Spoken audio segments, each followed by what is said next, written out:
Thank you, Dr. Peterson. Dr. I Žižek. already spent a little bit of my time. I will try to be as short as possible. So a couple of remarks and then my final point.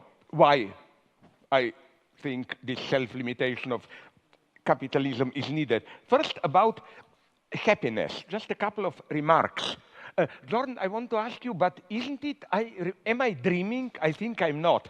I remember a couple of years ago, it was reported all around the world, some kind of investigation, percentage of people interviewed in different countries, do they feel happy with their life?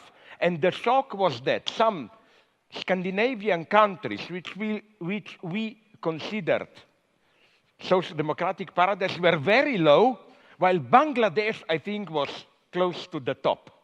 Now, I know this logic has a limit. I don't buy the bullshit of poor people are happy in their world there and so on.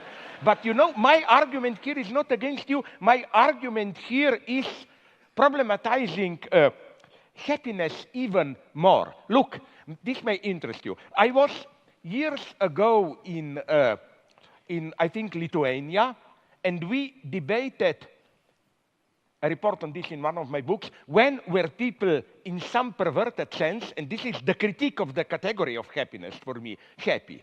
And we came to the crazy result. After the Soviet intervention, Czechoslovakia in 1970s and 80s. Why? For happiness, first, you should not have too much democracy, because this brings the burden of responsibility. Happiness means there is another guy out there, you can put all the blame on him. And as the joke went in Czechoslovakia, if there is bad weather, a storm, oh, this communist screwed it up again. That's one condition of happiness. The other condition, much more subtle one, is, and this was done in Czechoslovakia, those dark times after Soviet. The life was relatively, moderately good, but not perfect. Like, there was meat all the time. Maybe once a month there was not meat in the stores. It was very good to remind you how happy you are the other time. Another thing, they had a paradise which should be at a proper distance. West Germany, affluence. It was not too far, but not directly accessible.